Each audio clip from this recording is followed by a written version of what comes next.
Oke baik, perkenalkan nama saya Ria dengan NIM 24103100069.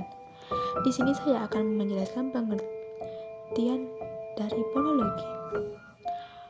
Fonologi ialah bagian dari tata bahasa yang mempelajari bunyi-bunyi bahasa. Fonologi ialah bidang dalam linguistik yang menyelidiki bunyi-bunyi bahasa.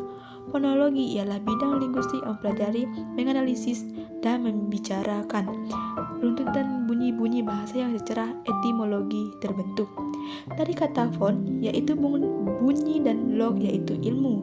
Fonologi mencoba mengkaji dan menganalisis bunyi ujaran suatu bahasa dengan cara mempelajari bagaimana bunyi-bunyi ujaran tadi dihasilkan oleh alat ucap manusia. Bunyi ujaran sebagai getaran udara, bagaimana bunyi ujaran diterima oleh telinga manusia, dan bagaimana bunyi ujaran itu dalam fungsinya sebagai pembeda makna. Cabang fonologi yaitu ada dua, yaitu fonetik dan fonemik. Yang pertama, pengertian fonetik adalah cabang studi fonologi yang mempelajari bunyi bahasa tanpa mempertahankan apakah bunyi-bunyi tersebut mempunyai fungsi sebagai pembeda makna atau tidak. Fonetik digolongkan ke dalam 3 macam, yaitu pertama, fonetik artikulatoris adalah alat ucap manusia, cabang ilmu fonetik yang mempelajari dan menyelidiki bagaimana pengartikulasi bunyi-bunyi dalam bahasa. Yang kedua, fonetik akustik adalah cabang ilmu fonetik yang menyelidiki bunyi bahasa sebagai getaran udara.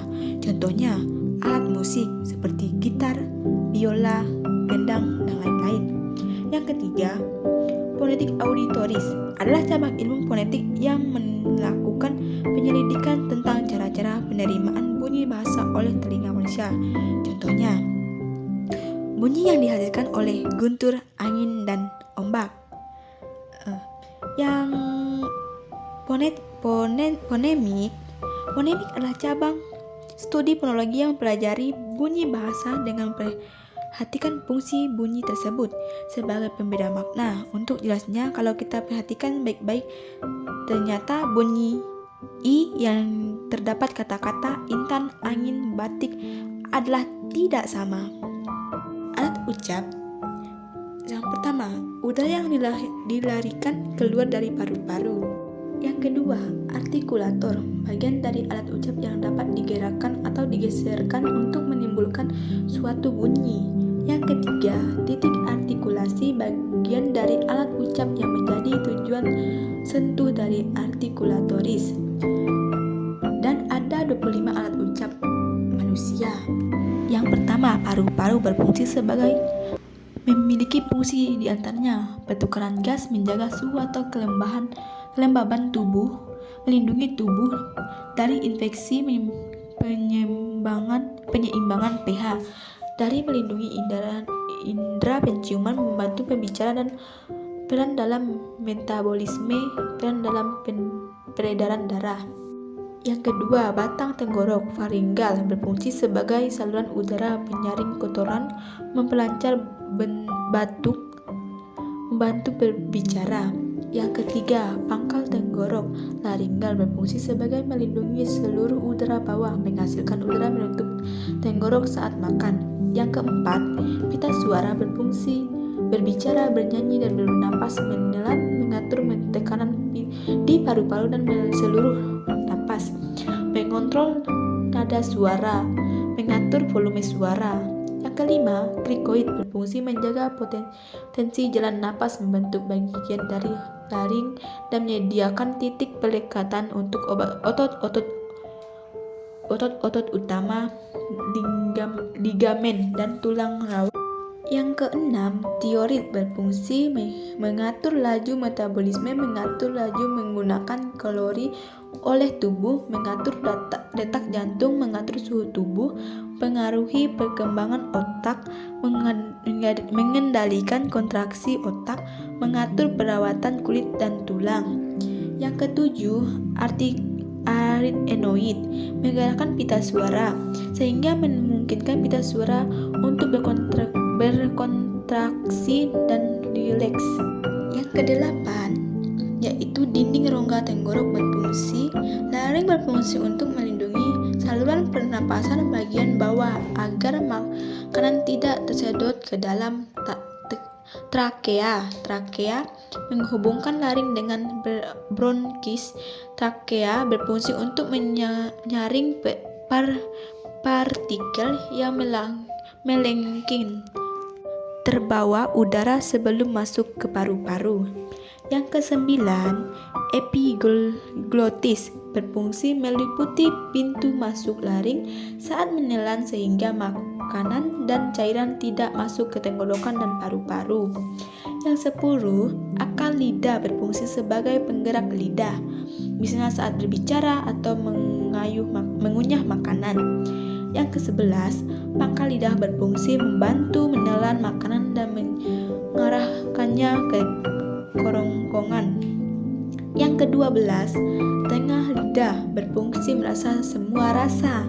Yang ke-13, daun lidah berfungsi mengucap, berkomunikasi, mengunyah dan menelan, menjaga mulut, menyentuh, menghisap. Yang ke-14, ujung lidah berfungsi mengecap rasa makanan. Anak TK berfungsi mengatur jalan masuk ke kerongkongan dan tenggorokan. Yang ke-16, langit-langit lunak berfungsi sebagai titik pelekatan bagi beberapa otak platina. Yang ke-17, langit-langit keras berfungsi untuk berbicara, mengunyah, menelan, dan melindungi lidah. Yang ke-18, gusi dalam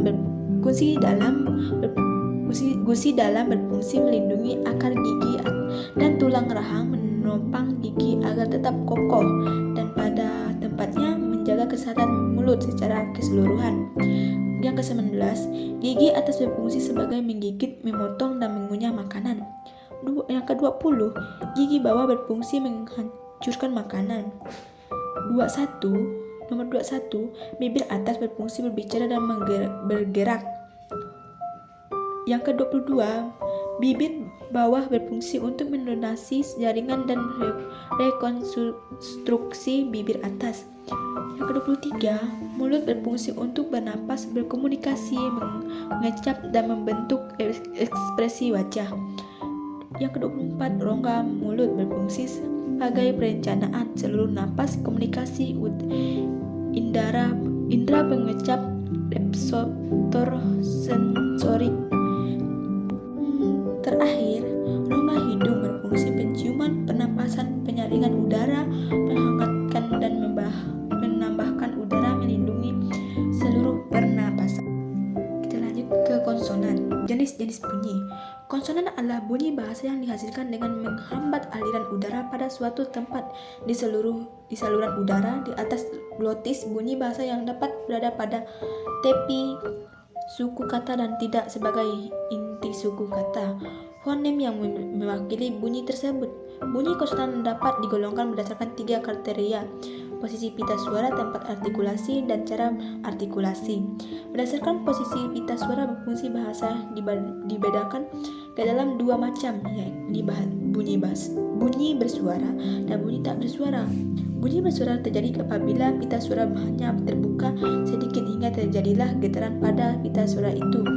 Yang termasuk bunyi bersuara antara lain bunyi B, D, G, M, dan N. Bunyi tak bersuara terjadi apabila pita suara terbuka agak lebar sehingga tidak ada getaran pada pita suara. Yang termasuk bunyi tak bersuara antara lain K, P, T, E, dan S. Artikulasi.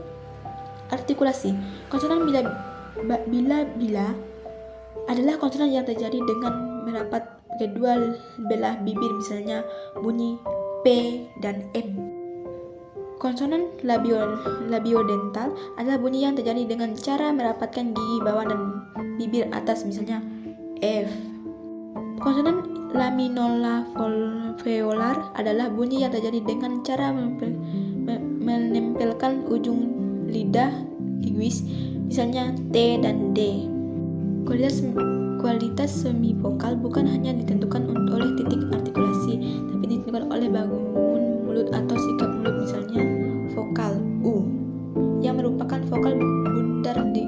Jika bangun mulut disampaikan lagi, maka akan menghasilkan bunyi yang mencapai titik artikulasi sehingga menghasilkan bunyi W. W yang dimaksud dengan bunyi W yang bila-bila mendekatkan bibir dengan gigi atas tapi tidak sedemikian dekat. Oleh karena itu, bunyi W digolongkan sebagai bunyi semivokal. Vokal menurut posisi lidah yang membentuk rongga resonansi vokal-vokal yang digolongkan yang pertama, vokal tinggi depan dengan menggerakkan bagian depan lidah ke langit-langit sehingga terbentuklah rongga resonalis seperti pengucapan bunyi I. Yang kedua, vokal tinggi belakang diucapkan dengan kedua bibir agak maju dan sedikit mudar, misalnya U.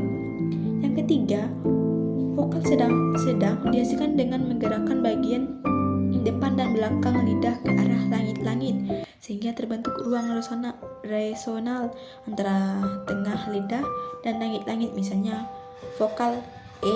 Yang keempat, vokal belakang dihasilkan dengan menggerakkan bagian depan dan belakang lidah ke arah langit-langit sehingga terbentuk ruang resonalis antara bagian belakang lidah dan langit-langit, misalnya vokal O. Yang kelima, vokal sedang tengah adalah vokal yang diucapkan dengan agak menaikkan bagian tengah lidah ke arah langit-langit. Yang keenam, vokal rendah adalah vokal yang diucapkan dengan posisi lidah mendatar, misalnya A. Kita lanjut ke intonasi bunyi suprasegmental. Bunyi suprasegmental ialah bunyi yang menunjang penekanan.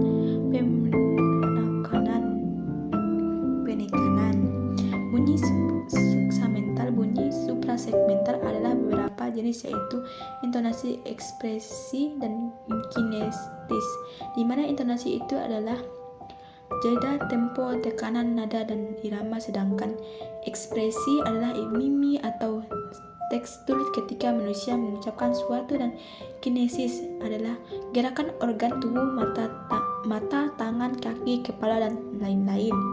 Intonasi ada 4 macam, yaitu tekanan nada, perhentian, dan durasi. Intonasi sendiri adalah kerjasama antara nada, tekanan, durasi, dan perhentian yang menyertai suatu tutur dari awal hingga ke perhentian akhir. Intonasi adalah pola pengubahan nada yang dihasilkan pembicara pada waktu mengucapkan ujaran atau bagian-bagian intonasi sendiri, merupakan tingkatan bunyi terhadap kalimat, ungkapan, atau kumpulan kalimat. Nada biasa disebut dengan ton atau tingkatan bunyi fonem di atas suku kata yang berbarengan dengan fonem suku kata dan dapat mempengaruhi pada makna atau dapat merubah makna. Di sini kita contohkan pada lagu. Lagu merupakan kalimat atau intonasi yang akan mempengaruhi proses berkomunikasi dengan orang lain. Contohnya ada lagu rock, lagu dangdut, dan lain-lain. Tentunya itu akan mempunyai penggemar yang tersendiri.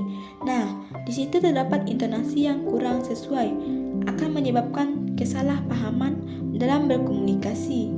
Hal ini karena ditentukan oleh pola intonasi suatu kalimat, disesuaikan dengan maksud atau tujuan penyampaian kalimat oleh si penyampai kalimat. Contohnya, jika seorang bermaksud menanyakan sesuatu, maka pola intonasinya akan merubah, sedangkan untuk kalimat yang bermaksud mengajak atau menyuruh, pola intonasinya akan cenderung meninggi. Contoh kalimat untuk menanyakan sesuatu, misalnya yang polanya merendah, di mana buku saya, itu merupakan pola yang merendah, sedangkan pola yang meninggi misalnya untuk mengajak makan, ayo kita makan, itu contoh dari intonasi yang meninggi. Nah, sampai di sini dulu untuk intonasi kita. Lanjut di tekanan.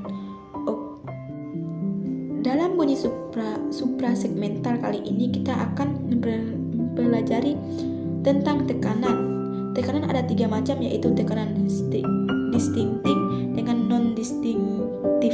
Tekanan dalam bahasa Indonesia, tekanan kalimat. Pengertian tekanan sendiri adalah suatu jenis unsur suprasegmental yang ditandai oleh keras lembutnya arus ujaran. Arus ujaran yang lebih keras atau lebih lembut ditentukan oleh amplitudo getaran yang dihasilkan oleh tenaga yang lebih kuat atau lebih lemah. Tekanan distinktif dan non-distinktif dapat membedakan makna tekanan bahasa Indonesia. Kata-kata bahasa Indonesia tidak mengandung tekanan. Tekanan kalimat disebut empasi. Nada merupakan jenis unsur suprasegmental ditandai tinggi rendahnya ujaran. Nada ada nada distinktif dan nada non-distinktif. Ada nada dalam kalimat tinggi rendahnya arus ujaran terjadi karena frekuensi getaran yang berbeda antara segmen. Bila seseorang ia akan berbicara dengan nada yang rendah, sebaliknya berada di dalam keadaan gembira atau marah, nada tinggi lah dipergunakan orang di situ disertai dengan tanda tanya atau tanda seru. Nada dalam ilmu bahasa biasanya dilambangkan dengan angka, misalnya angka 2323 yang berarti segmen pertama lebih rendah dibandingkan segmen kedua, sedangkan segmen ketiga lebih rendah daripada segmen kedua. Contohnya kalimat perintah, tolong ambilkan buku saya. Analisis dengan nada 1.11.32. Berbeda lagi kita melihat di bahasa tulis, itu akan ada tanda baca, koma, titik, seru, tanya. Kalau suara rendah akan dikembangkan tanda tanya, dilambangkan dengan tanda tanya. Kalau suara naik dilambangkan tanda seru. Kalau suara lebih keras kedengaran dengan suara yang menurun. Nah, mungkin sampai di sini aja materi yang dapat saya sampaikan. Terima kasih.